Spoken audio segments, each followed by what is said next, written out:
അസ്സലാമു അലൈക്കും വറഹ്മത്തുള്ളാഹി വബറകാതുഹു. സ്റ്റേജിലും സദസ്സിലും ഒരുമിച്ച് കൂടിയതിൽ വെച്ച് ഏറ്റവും വലിയ ആവഫ് ദുർബലനാണ് നിങ്ങളുടെ മുമ്പിൽ നിൽക്കുന്നത്. പക്ഷേ സയ്യിദ് അവർകൾ വിളിക്കുന്ന സമയത്ത് വന്നിട്ടില്ലെങ്കിൽ ഒരു അദബുകേടാവെന്ന് പറഞ്ഞു കരുതി മാത്രമാണ് നിങ്ങളുടെ മുമ്പിൽ നിൽക്കുന്നത്. റഹീമുർ റബ്ബേ, ഒരുമിച്ച് കൂടിയ ഞങ്ങളെല്ലാവരെയും, ഞങ്ങളെ രക്ഷിതാക്കൾ, ഭാര്യ, മക്കൾ, ബന്ധപ്പെട്ടവരെ കൂടെ നീ സ്വർഗത്തിലും ഒരുമിച്ച് കൂട്ടിത്തരണേ റഹ്മാൻ.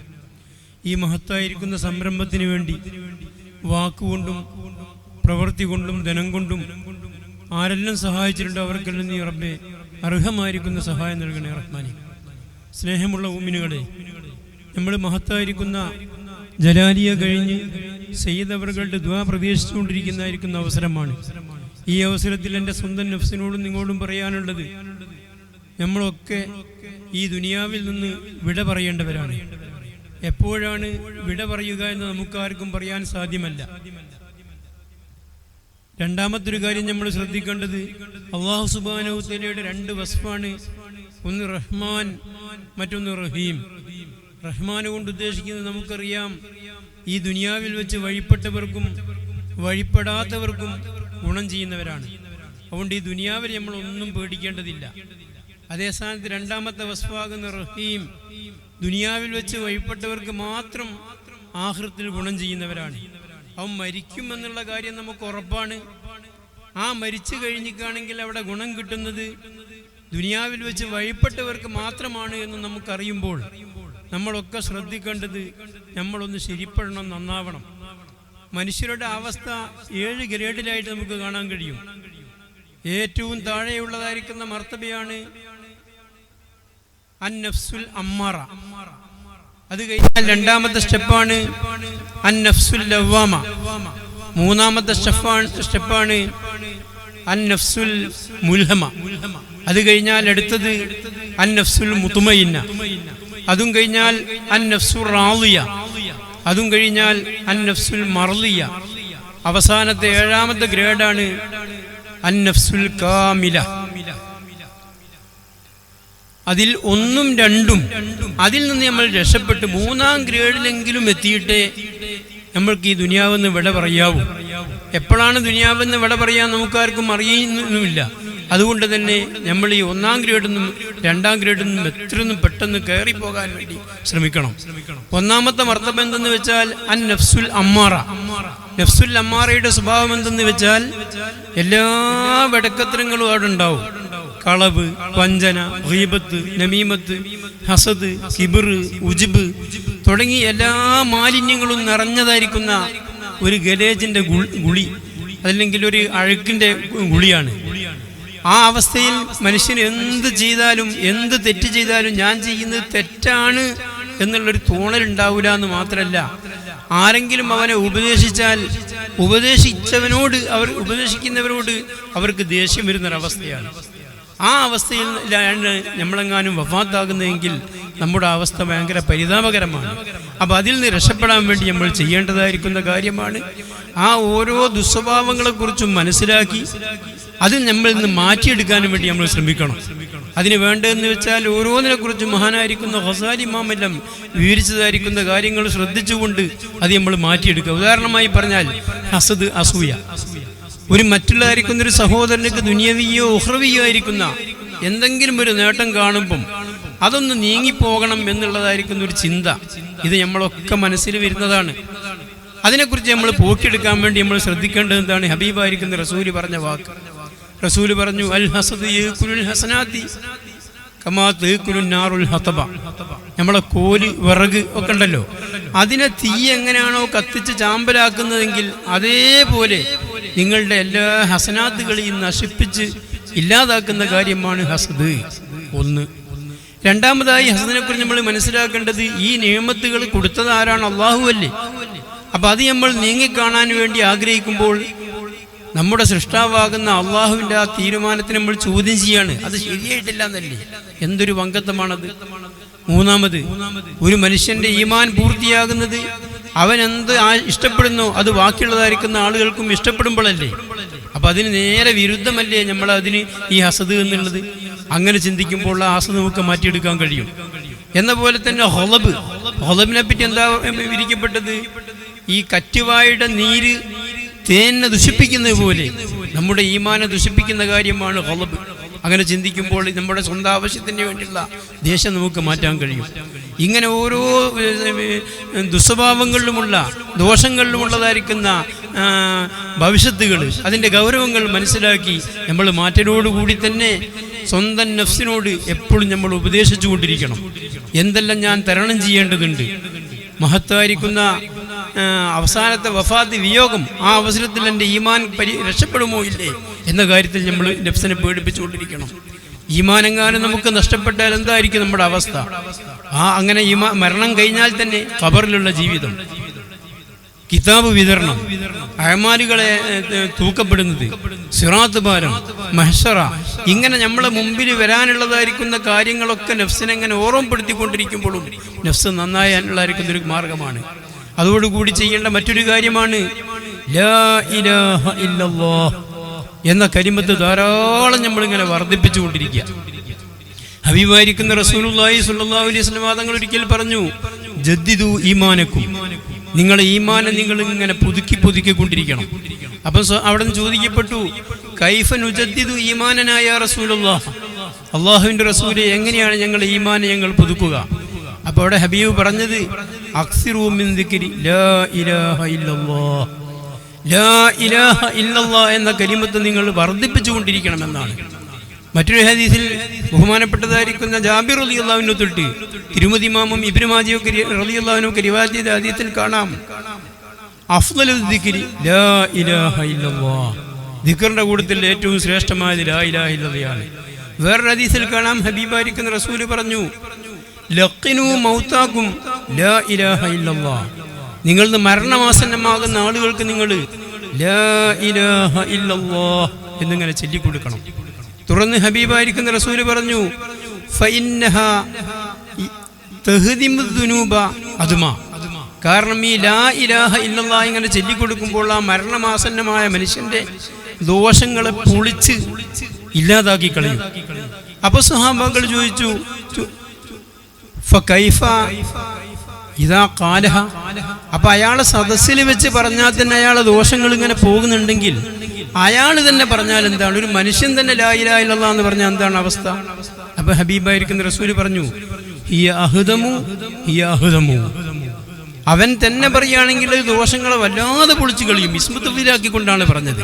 അപ്പൊ അതുകൊണ്ട് ആ ലാ ഇലാഹ ഇല്ലല്ലാഹ് അതിന്റെ ഹിക്മത്തുകൾ ഹബീബായിരിക്കുന്ന റസൂലിക്ക് അറിയാലോ.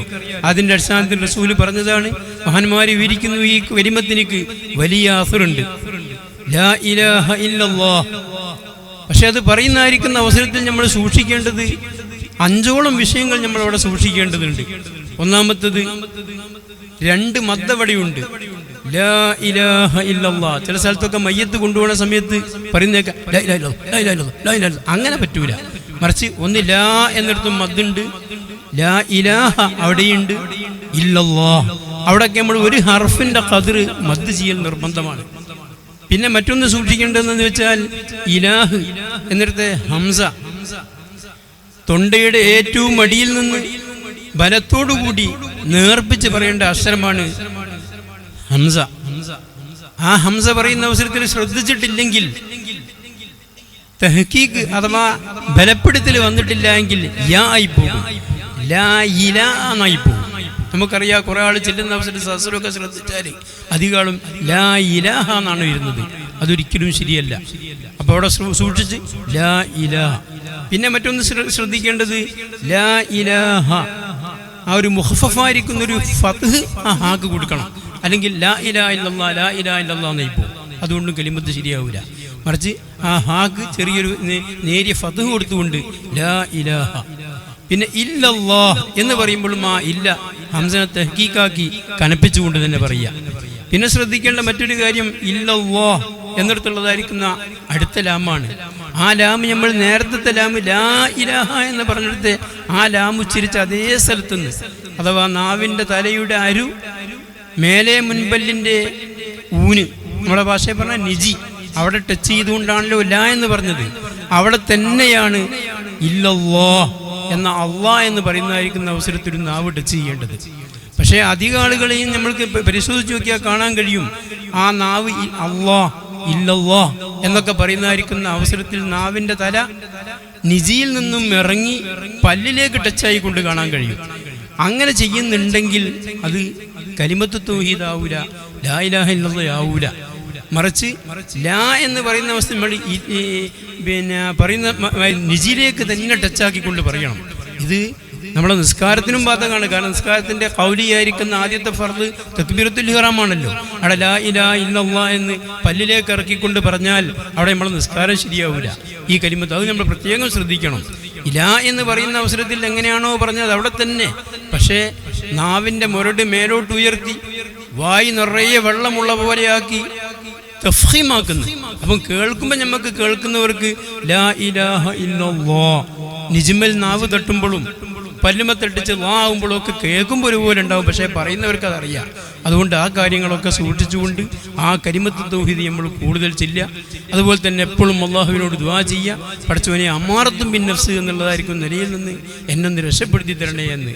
അങ്ങനെ നിരന്തരം നമ്മൾ പരിശ്രമിച്ചുകൊണ്ടിരുന്നാൽ ആ കലിമത്ത് കൂടുതൽ വർദ്ധിപ്പിക്കുകയും ഈ പറഞ്ഞ കാര്യങ്ങളൊക്കെ ചെയ്താൽ റബ്ബിൻ്റെ മഹദ് ഫദ്ല് കൊണ്ട് നമുക്ക് അമ്മാറത്തും ബിൻ നഫ്സ് എന്നുള്ള മർത്തബയിൽ നിന്ന് 2ാം ഗ്രേഡിലേക്ക്, അഥവാ ലവ്വാമ നഫ്സുൽ ലവ്വാമ എന്നുള്ള 2ാം ഗ്രേഡിലേക്ക് എത്താൻ കഴിയും. അവിടെ എത്തിക്കഴിഞ്ഞാൽ നന്നാകലിനുള്ള തുടക്കമാണ്. കാരണം ലൗമിൻ്റെ അർത്ഥം ദൂറുക, കുറ്റപ്പെടുത്തുക, ആക്ഷേപിക്കുക എന്നാണ്. എത്ര നന്മ ചെയ്തിക്കുകയാണെങ്കിലും നഫ്സിനെ അവൻ സ്വന്തം ആക്ഷേപിക്കും. എത്ര ഇബാദത്തിൽ അതൊന്നും മതിയായിട്ടില്ല, എന്തെങ്കിലും തെറ്റ് ചെയ്താൽ വലിയ മോശമായിപ്പോയി എന്നുള്ളതായിരിക്കുന്ന ഒരു സ്വന്തം ആക്ഷേപിക്കൽ വരും. നേരത്തെ പറഞ്ഞ അമ്മാറത്തു ബിൻ നഫ്സ് എന്നുള്ള ആദ്യത്തെ ഗ്രേഡിൽ അങ്ങനെയല്ല. അവിടെ എന്ത് തെറ്റ് ചെയ്താലും അവന് നല്ലതായിട്ടേ തോന്നുള്ളൂ. ആരെങ്കിലും അവനെ ഉണർത്തി കൊടുത്താൽ ഉണർത്തുന്നവരോട് അവനക്ക് ദേഷ്യമാണ് ഉണ്ടാകുക. നേരെ മറിച്ച് 2ാമത്തെ മർത്തബയിലേക്ക് എത്തിക്കഴിഞ്ഞാൽ അവിടെ ലവ്വാമ, അവന് ആരെങ്കിലും അവൻ തന്നെ അവൻ്റെ സ്വന്തം നഫ്സിനെ കുറ്റപ്പെടുത്തും. അതിൻ്റെ പുറത്ത് ആരെങ്കിലും ഉണർത്തി കൊടുത്താൽ അവനക്ക് വലിയ സന്തോഷവും. മഹാനായിരിക്കുന്ന ഉമറുൽ ഫാറൂഖ് റളിയല്ലാഹു അൻഹുവൊക്കെ സ്വന്തം നഫ്സിൻ്റെ വീഴ്ചകൾ ആരെങ്കിലും ഉണർത്തി കൊടുക്കുകയാണെങ്കിൽ അതിൽ അവരെ ഭയങ്കര പുകഴ്ത്തുകയും അവരോട് വളരെ സന്തോഷം പ്രകടിപ്പിക്കുകയും അവർക്ക് വേണ്ടി ദുആ ചെയ്യുകയൊക്കെ ചെയ്യാറുണ്ടായിരുന്നു. ആ ഒരവസ്ഥയിലേക്ക് എത്തും. പക്ഷേ ആ 2ാം ഗ്രേഡിൽ എത്തുന്ന അവസരത്തിൽ നന്മകൾ കുറേ ഉണ്ടാകും. നിസ്കാരങ്ങളും നോമ്പും ജമാഅത്തും ഖുർആനോത്തും ദിക്റും സദഖയും ഒക്കെ ഉണ്ടെങ്കിലും ചില ദുസ്വഭാവങ്ങളൊക്കെ അവിടെ ബാക്കിയുണ്ടാവും. അതിൽപ്പെട്ടതായിരിക്കുന്ന ഒന്നാണ് മറ്റുള്ളതായിരിക്കുന്ന ആളുകളെ ആക്ഷേപിക്കുക, തൊഴന് ചെയ്യുക. എവിടെ പോയൊരു മംഗലത്തിന് പോയിക്കുകയാണെങ്കിൽ അവിടെ ചോറിനെ പറ്റി, അല്ലെങ്കിൽ കുറച്ച് ലേറ്റ് ആയിക്കുകയാണെങ്കിൽ വരാൻ വീകിനെ പറ്റി, എല്ലാവരെ പറ്റിയുള്ളതായിരിക്കുന്ന വിമർശനങ്ങൾ, ആക്ഷേപങ്ങൾ. അതുപോലെ തന്നെ മറ്റൊരു സ്വഭാവമാണ് അവിടെ ഉള്ളതായിരിക്കുന്ന മറ്റൊരു സ്വഭാവമാണ് ഈ ഹുബ്ബുർ റിയാസത്തി, സുഹൃത്ത്. ഈ വലിയ നേതാവാകണം, എൻ്റെ പ്രശസ്തി വേണം എന്നൊക്കെ ഉള്ളതായിരിക്കുന്ന ചിന്ത. അതുപോലെ തന്നെ ഉജ്ബ്, ഞാനിപ്പോൾ തരക്കേടില്ല എന്നുള്ളതായിരിക്കുന്ന തോന്നല്. ഇങ്ങനെയൊക്കെ ഉള്ളതായിരിക്കുന്ന ചില മോശപ്പെട്ടതായിരിക്കുന്ന സ്വഭാവങ്ങളൊക്കെ അവിടെ ബാക്കിയുണ്ടാവും. അതും നമ്മൾ നീക്കിയെടുക്കാൻ വേണ്ടി ചെയ്യേണ്ട കാര്യം എന്തെന്ന് വെച്ചാൽ 4 കാര്യങ്ങൾ അവിടെ പാലിക്കണം എന്നാണ്. ഒന്നാമതായി ചെയ്യേണ്ടത്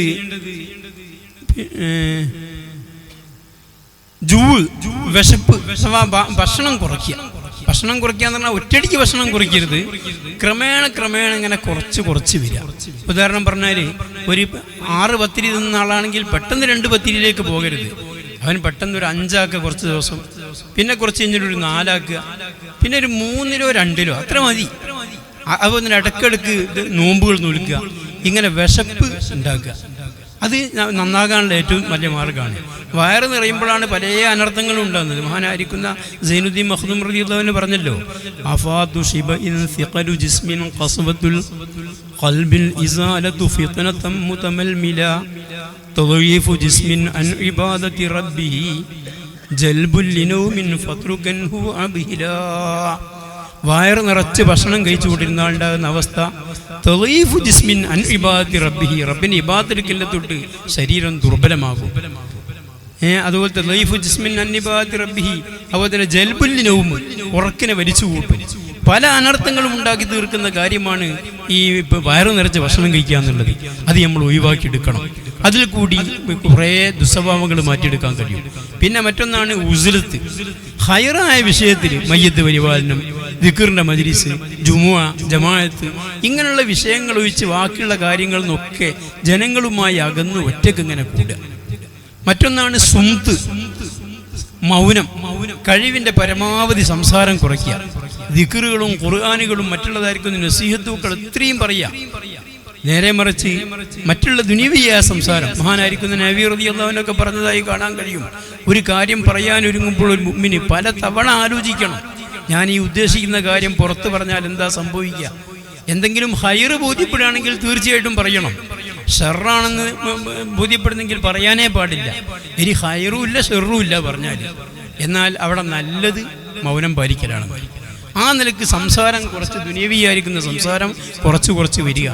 അതുപോലെ തന്നെ സെഹ്റ്, പാതിരാ സമയത്ത് അള്ളാഹുവിലേക്ക് മുന്നിട്ടുകൊണ്ട് തഹജ്ജുദ് നിസ്കാരങ്ങളും തളർറും എല്ലാം നടത്തിക്കൊണ്ടിരിക്കുക. ഇങ്ങനെയുള്ളതായിരിക്കുന്ന കാര്യങ്ങളൊക്കെ ചെയ്യലോടുകൂടി അല്ലാഹ് അല്ലാഹ് അല്ലാഹ് എന്ന ദിക്ർ ധാരാളം വർദ്ധിപ്പിക്കുക. അതിൻ്റെ പുറത്ത് ഏതെങ്കിലും ഒരു സമയം ഒരു ഖൽവത്തിൽ ആരുമില്ലാതെ, ഒന്നുകിൽ മഗ്രിബിൻ്റെ മുമ്പോ അല്ലെങ്കിൽ സുബഹിൻ്റെ മുമ്പോ ഏതെങ്കിലും ഒരു സമയം തിരഞ്ഞെടുത്തിട്ട് ഒരു 10 മിനിറ്റോ കാമണിക്കൂറോ എങ്കിൽ ഖിബ്ലക്ക് മുന്നിട്ടിട്ട് മറ്റുള്ള ശ്രദ്ധ ഒന്നുമില്ലാതെ പിന്നെ അല്ലാഹ് അല്ലാഹ് അല്ലാഹ് എന്നിങ്ങനെ വർദ്ധിപ്പിച്ചുകൊണ്ടേയിരിക്കുക. നേരത്തെ ലാ ഇലാഹ ഇല്ലല്ലാഹ് പറയുമ്പോൾ ചെയ്യേണ്ടത് വലഭാഗത്തു നിന്നും തുടങ്ങിയിട്ട് ഇടഭാഗത്തേക്കാക്കണം. അപ്പം ഇങ്ങനെ പിന്നെ തല ചുറ്റിക്കലുണ്ടാവും, ലാ ഇലാഹ ഇല്ലല്ലാഹ്. അങ്ങനെ അള്ളാഹുവില്ല. ഈ 2ാം ഗ്രേഡ് പറയേണ്ട ഈ ദിക്റാകുന്ന അല്ലാഹ് അല്ലാഹ് അല്ലാഹ് യാതൊരു ചലനവുമില്ലാതെ ഇളക്കങ്ങളൊന്നുമില്ലാതെ വളരെ ശാന്തനായിക്കൊണ്ട് ധാരാളം പറയുക. ഖൽവത്തിൽ കുറഞ്ഞ സമയമെങ്കിലും പറയുക. അങ്ങനെ ഈ പറഞ്ഞ 4 കാര്യങ്ങളും ചെയ്ത് ഈ അള്ളാഹ് എന്നുള്ള ദിക്ർ വർദ്ധിപ്പിക്കുകയും ചെയ്യുമ്പോൾ റബ്ബിൻ്റെ ഫദ്ല് കൊണ്ട് അവൻ 3ാമത്തെ മർത്തബയിലേക്ക് എത്താൻ കഴിയും. അതാണ് മുൽഹമ എന്ന് പറയുന്നത്. ആ മർത്തബയിൽ എത്തിക്കഴിഞ്ഞാൽ അവിടെ എല്ലാ ദുസ്വഭാവങ്ങളും നീങ്ങി. പിന്നെ റബ്ബിൻ്റെ ഭാഗത്തുനിന്ന് അവന് വേണ്ടാത്ത ഒന്നും ചെയ്യാൻ തോന്നും. ഒരു ഇൽഹാം അവന് കിട്ടിക്കൊണ്ടേയിരിക്കും. അങ്ങനത്തെ പിന്നെ അവിടെ നിന്ന് അങ്ങോട്ട് കയറിയാൽ മുത്മയിന്ന, അതുപോലെ റാളിയ, മർലിയ, കാമില, അതൊക്കെ ഇപ്പോൾ ചുരുക്കത്തിൽ ഈ 2 ഗ്രേഡിൽ നിന്ന് രക്ഷപ്പെടാൻ നമ്മൾ ശ്രദ്ധിക്കേണ്ടത്. ഇതുപോലെ പറഞ്ഞാൽ നമ്മളൊരു ചെടി ഉണ്ടാക്കുകയാണെങ്കിൽ അത് കുഴിച്ചിട്ട് തീർത്ത് 1 or 2 ഇലയാകി കുറച്ച് മറ്റുള്ള ആട് പോലത്തെ ഒക്കെ തിന്നാതെ കയ്യിൽ നിന്ന് വരുമ്പോൾ നല്ലോണം ശ്രദ്ധിക്കണമല്ലോ. പിന്നെ അതങ്ങ് ഉയർന്നാൽ പിന്നെ അങ്ങ് വളർന്നു പോകും. അപ്പം അതുകൊണ്ട് ഈ മുൽഹമയിലേക്കൊക്കെ എത്തിയാൽ സ്വാഭാവികമായിട്ടും ഇങ്ങനെ വളർന്ന് മേലോട്ട് വരും. നേരെ നമ്മൾ ഈ ഗ്രേഡിൽ ഞാൻ കഷ്ടപ്പെട്ട് പണിയെടുക്കണം. അതുപോലെ തന്നെ ഇതിപ്പോൾ പിന്നെ ഒരു ഉദാഹരണമാണ് പറയുക, കുട്ടികൾ നമ്മൾ മദ്രസയിലൊക്കെ അയക്കണ കണ്ടില്ലേ, 1ലും അതുപോലെ തന്നെ 2ലും ഒക്കെ മക്കളെ അയക്കണമെങ്കിൽ ഭയങ്കര കഷ്ടപ്പാടാണ്. ചിലപ്പോൾ മദ്രസയിൽ വരെ പോലെ കൂടെ പോണ്ടി വരും. രാവിലെ തന്നെ പല പ്രയത്നങ്ങളും നടത്തണം. പിന്നെ ഒരു 3ലും 4ലും ഒക്കെ എത്തിയാലോ അത് പിന്നെ ഓരങ്ങനെ പോലൊടുങ്ങിക്കോളൂ. അപ്പം എന്നമാതിരി ഈ 2 ഗ്രേഡിൽ നിന്ന് രക്ഷപ്പെടാൻ വേണ്ടി നമ്മൾ കഠിനാധ്വാനം ചെയ്യണം. അത് നടക്കൂല എന്ന് കരുതി നമ്മൾ പിന്നോട്ട് പോകരുത്. പരിശുദ്ധ അല്ലാഹു സുബ്ഹാനഹു വ തആല പറയുന്നത് വല്ലദീന ജാഹദൂ ഫീനാ ലനഹദിയന്നഹും സുബ്ലനാ എന്നല്ലേ. അതുകൊണ്ട് തീർച്ചയായിട്ടും അല്ലാഹു തആല നമ്മളെ രക്ഷപ്പെടുത്തും എന്നുള്ളതായിരിക്കും നിയ്യത്തോടു കൂടി. എനിക്ക് ഏതായാലും എൻ്റെ മരണം എപ്പോഴാണ് വരിക എന്ന് എനിക്ക് പറയാൻ സാധ്യമല്ല.